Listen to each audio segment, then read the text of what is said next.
Chapter 28 north pole.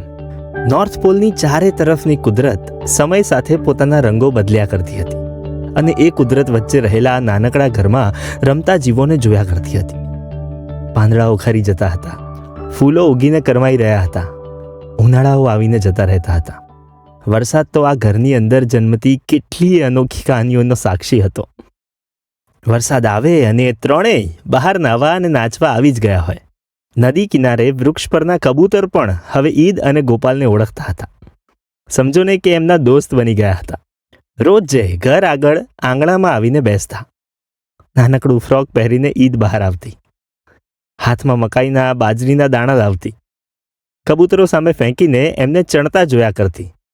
થોડીવાર પછી ગોપાલ આવતો, પોતાની દીકરીના વાંકડિયા વાળમાં હાથ ફેરવીને ચૂમતો. એ પણ કબૂતરોને ચણતા અને ઘૂ ઘૂ કરીને ગોળ ગોળ ફરતા જોયા કરતો. આ કુદરતે પોતાની દીકરીને ખભે બેસાડીને વહેલી સવારે 5 વાગ્યામાં આ મેદાનો અને ડુંગરાઓ વચ્ચે ફરવા નીકળેલા ગોપાલને જોયો હતો. એ યુવાન અને એની નાનકડી રંગબેરંગી ફ્રોક પહેરીને હસ્યા કરતી દીકરી કશીક વાતો કરતા રહેતા. નદીને કિનારે એ ચાલતા રહેતા, દૂર દૂર સુધી ચાલીને નીકળી જતા.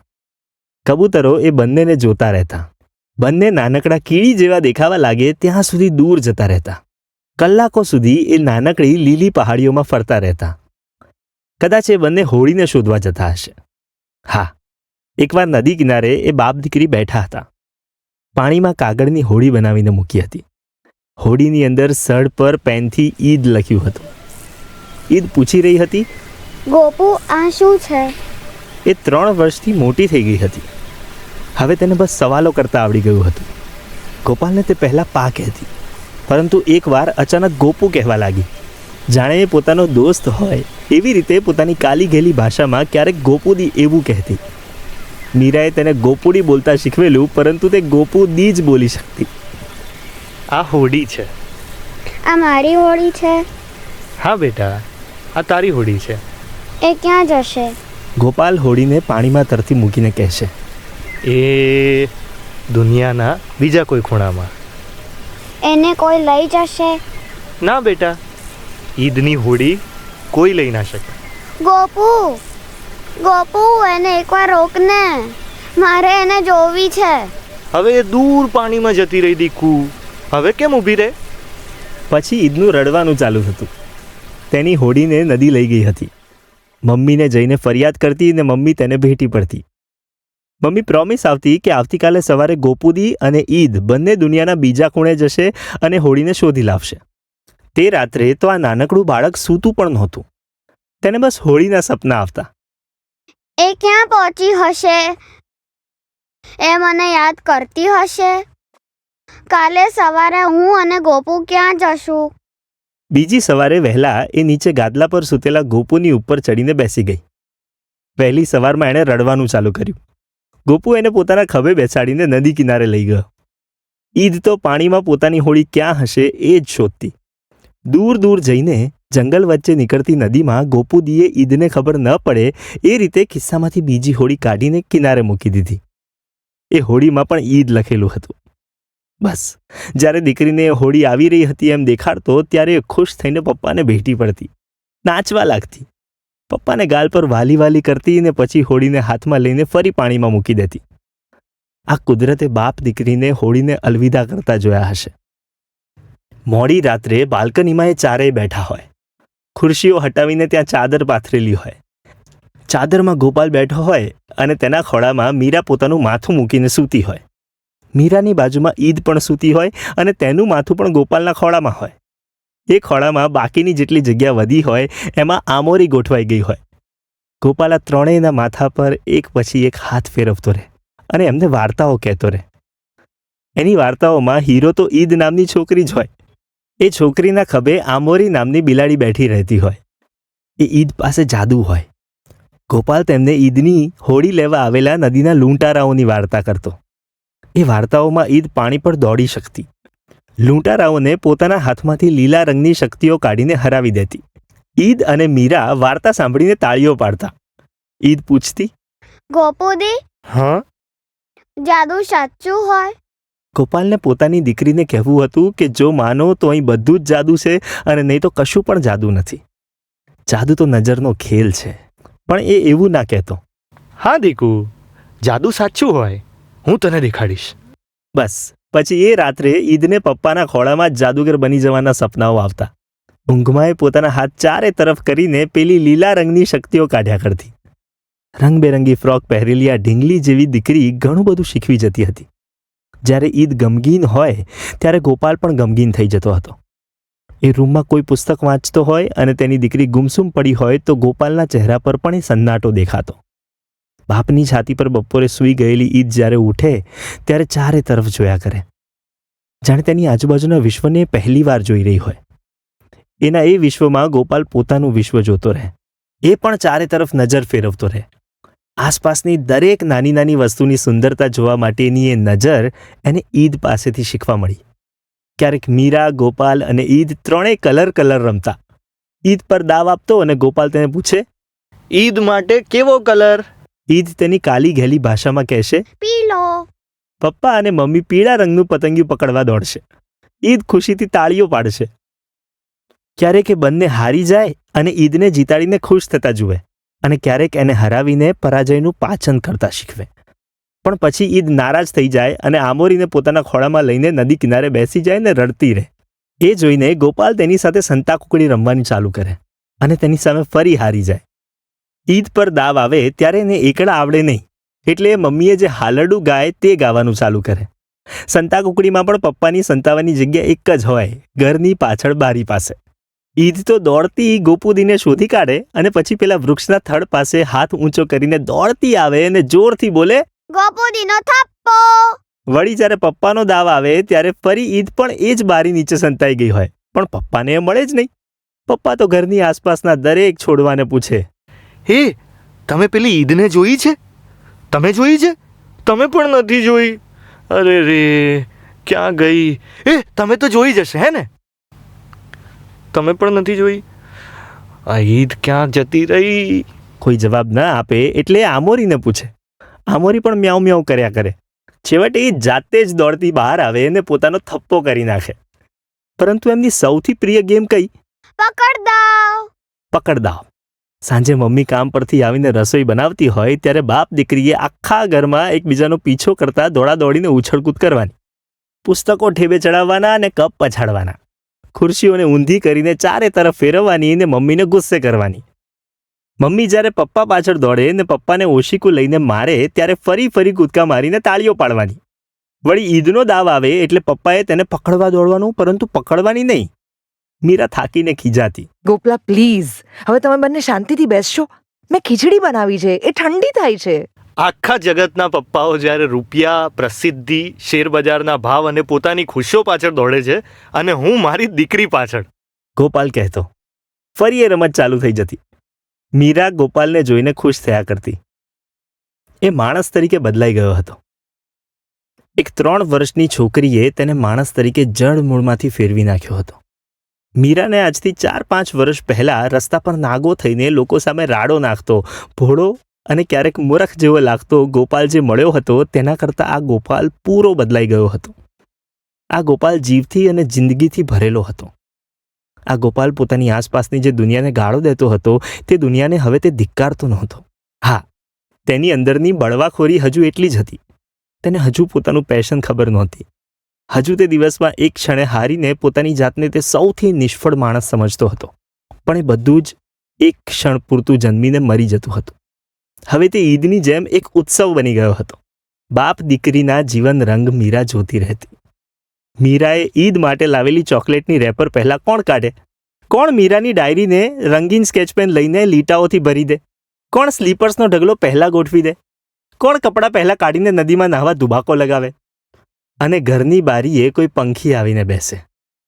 ગોપાલની લાડકી ઈદ એ પંખીની આંખો સામે જુએ. ગોપાલ પણ એ પંખીની આંખોમાં જોયા કરે ને પછી અચાનક બંને એકબીજા સામે જોઈને હસી પડે. એ હતો આ બાપ દીકરીનો ઉત્સવ. જિંદગીને એક બાળકની નજરથી જોઈને જીવી લેવાનો ખેલ. એવી રમત જેમાં બાપ દીકરી બંને જીતી જતા. એ ઈદનો 4થો જન્મદિવસ હતો. મીરા ઈદ માટે નાનકડી સાયકલ લઈને આવી હતી, પરંતુ એ દિવસમાં ગોપાલના ખિસ્સા ખાલી હતા. ઘણા સમયથી તેણે કોઈ કામ કે નોકરી હાથમાં લીધા નહોતા. તે ઘરે રહીને ઈદને સાચવ્યા કરતો ને નવરા પડે કામ વિચાર્યા કરતો. મીરાને ખબર હતી કે ગોપાલ પાસે કશું જ નથી, પરંતુ તેણે ગોપાલને રૂપિયા માટે પૂછ્યું નહીં. કદાચ એ જોવા માંગતી હતી કે ઈદના જન્મદિવસ માટે એ શું કરે છે. ગોપાલ પણ ક્યારેય મીરા પાસે રૂપિયા માંગતો નહીં. એ જન્મદિવસ પર ઈદ પૂછી રહી હતી. ગોપુદી, તું મારા માટે શું લાવ્યો? હું તારા માટે ચોકલેટ લાવીશ ને દીકુ. પણ તું ચોકલેટ તો રોજ લાવે છે. આજે શું લાવીશ? આજે મારો બર્થડે છે. ઈદ પણ મીરાની જેમ ગોપાલની પરીક્ષા કરતી હતી. તે દિવસે બપોરે ગોપાલ બુલેટ લઈને શહેરમાં ગયો. ખિસ્સામાં 100 રૂપિયા હતા. તેમાં 50 રૂપિયા પેટ્રોલ ભરાવવામાં જતા રહ્યા. તેણે રસ્તાના ડિવાઈડર પર બેસીને પોતાની લાઈફ વિશે વિચાર્યા કર્યું. 5 વર્ષ પહેલાં તે જૂનાગઢથી મુંબઈ આવીને આવા જ કોઈક ડિવાઈડર પર બેસીને પોતાની લાઈફ વિશે વિચારીને પછી રસ્તા પર નાગો થવા ભાગ્યો હતો. હવે સમય ફરી ગયો હતો. હવે ઈદ વિશે વિચારી રહ્યો હતો. તેને શું ગિફ્ટ આપું? તે મોટી થઈને સમજશે કે એક સમયે તેનો ગોપુદી એટલો ગરીબ હતો કે દીકરીના બર્થડે પર ગિફ્ટ પણ ના આપી શક્યો. ત્યારે તારે બાપ તરીકે તો નિષ્ફળ નથી જ જવાનું ગોપાલ. ખિસ્સામાં 50 રૂપિયા લઈને એક સાયબર કેફેમાં ગયો. 50 રૂપિયામાં તે 1.5 કલાક સુધી કમ્પ્યુટર સામે બેઠો અને પોતાની ઈદ માટે બર્થડે ગિફ્ટ તૈયાર કરી. તેણે ઈદ માટે એક ઈમેલ આઈડી બનાવ્યો. happybirthday_eid18@gmail.com.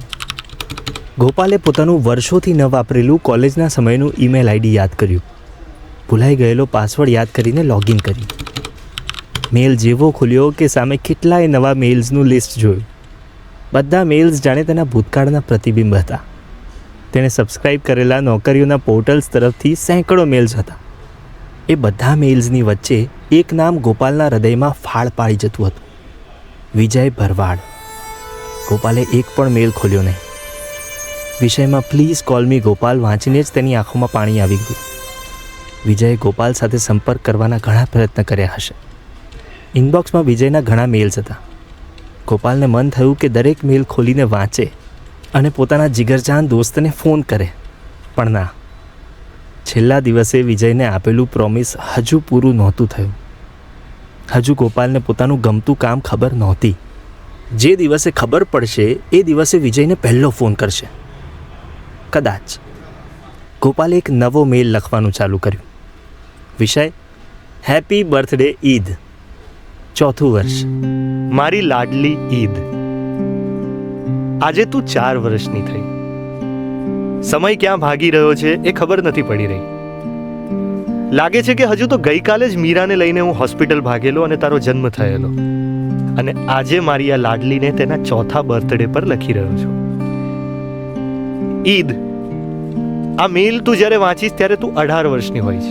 હા, હું તારા દરેક બર્થડે પર તને એક મેલ કરીશ. તું 18 વર્ષની થઈશ ત્યાં સુધી તને કહીશ નહીં, અને 18મા બર્થડે પર તને ગિફ્ટમાં આ મેલ આઈડી અને પાસવર્ડ આપીશ. બસ તે દિવસે કદાચ તને તારી આ ગોપુદી પર ખૂબ ગર્વ થશે. પરંતુ આજે મારે તને એક વાત કહેવી છે. બેટા, તારો ગોપુદી ફ્લોપ માણસ નથી હો. આજે સવારે તું રડતી હતી. હું તારા માટે કોઈ ગિફ્ટ લાવેલો નહીં. કેમ? સાચું કહું તો મારી પાસે રૂપિયા નહોતા. કેમ? કારણ કે હું છેલ્લા ઘણા મહિનાઓથી કામ પર ગયો જ નથી. તને થશે કે ગોપુદી હું 4 વર્ષની હતી ત્યારે શું કામ કરતો? ખૂબ મોટી કહાની છે દીકુ, ઘણું બધું છે. તારા આવતા બર્થડે પર હું તને કહીશ. મારે તને મારી પ્રેમ કહાની કહેવી છે. તને મારી મીરાની વાતો કહેવી છે. કદાચ અત્યારે તું આ વાંચી રહી છે ત્યારે તારા પપ્પાને પોતાનું ગમતું કામ ખબર પડી ગઈ હશે, પરંતુ હું આ લખી રહ્યો છું ત્યારે મને હજુ નથી ખબર કે મારે મારી લાઈફમાં શું કરવું છે. હા, મને કોઈ કામમાં રસ પડતો નથી, અને જે કામ કરું તેમાં એક સમયે નિષ્ફળ ગયો છું. પણ હું ફ્લોપ માણસ નથી, એવું ના વિચારતી. હું દરેક કામમાં ઠીક રૂપિયો કમાયો છું, પરંતુ એ કામમાં ખુશીઓ ન મળવાને લીધે મેં છોડી દીધી છે. ઈદ, હું આશા રાખું કે તને તારું ગમતું કામ અત્યાર સુધીમાં ખબર પડી ગઈ હશે. તું પણ તારી રોક સ્ટાર મમ્મીની જેમ લાઈફને પોતાની બાહોમાં ભરીને જીવી રહી હશે. એવું ના થતું હોય તો ચિંતા ના કરીશ. તારો બાપ બેઠો છે ને. તું અટકીશ નહીં. તું દોડતી રહીશ. તું રડીશ, પડીશ, ઊભી થઈશ, ચાલવા લાગીશ, દોડતી થઈશ અને એક દિવસ તારા આસમાનમાં ઉડવા લાગીશ. આ જગતમાં તું તારો ડંકો વગાડીશ. હું આજકાલ તારી લાઈફને ખૂબ નજીકથી જોઈ રહ્યો છું. હું તારી સાથે 4 વર્ષનું બાળક બની ગયો છું. તને શું ગમે છે, શું નથી ગમતું, એ બધું જ હું જોયા કરું છું. મને ક્યારેક લાગે છે કે તું ખૂબ મોટી આર્ટિસ્ટ બનીશ. આપણી મીરાની જેમ તું મહાન સપનાઓ જોનારી કોઈ ડિઝાઇનર કે પેઇન્ટર બનીશ. બેટા, કદાચ એવું ન હોય તો ચિંતા ન કરતી. તમારા આત્માના અવાજને અનુસરવામાં ક્યારેક ખૂબ મોડું કે ખૂબ વહેલું નથી હોતું. એક સમય આવશે જ્યારે તું કોઈ નદી કિનારે બેઠી હશે અને સ્થિર નજરે તું કુદરતને જોઈ રહી હશે. એ સમયે તારી અંદરથી એક અવાજ આવશે કે ઈદ, તું પેલું કામ કરે તો કેવું સારું. બસ કાન ખુલ્લા રાખજે. એ અવાજને સાંભળી લેજે. એ અવાજને અનુસરી લેજે. અંતરના અવાજને શબ્દો નથી હોતા ઈદ. એ આવશે, તને કશું કહેશે, એ જતો રહેશે. તારી ગોપુદી હજુ એ અવાજને પકડી નથી શકી. પરંતુ મને મારું મન બીજું ઘણું બધું કહી ગયું છે ઈદ. હું ઘર છોડીને બાવો બનવા ભાગેલો યુવાન છું. જિંદગીના અનુભવોએ મારા અંતરના અવાજને પકડી પાડ્યો છે. મને ખબર છે મારે શું કરવું અને શું ન કરવું. અહીંયા શું કરવું અને શું ન કરવું એ ખબર હોવી એ જ આપણી સૌથી મોટી સફળતા છે દીકરી. હું મથતો રહીશ. હું ખુશ છું. હું ફ્લોપ નથી. હા, મારી પાસે આજે તને ગિફ્ટ આપવા રૂપિયા નથી, પરંતુ એક સમયે તારી અંદરનો અવાજ તને શીખવાડી જશે કે આ વિશ્વમાં રૂપિયા એ જ બધું નથી. હા, રૂપિયા ઘણું બધું છે, પરંતુ બધું જ નથી. બસ આજે આટલું કહેવાની જ મારી લાયકાત છે. તને મારે હજુ ઘણું બધું કહેવું છે. હજુ તો બીજા 14 વર્ષ તને મેલ લખવા છે. ફરીથી હેપી બર્થડે માય લવ. તારો ગોપુદી.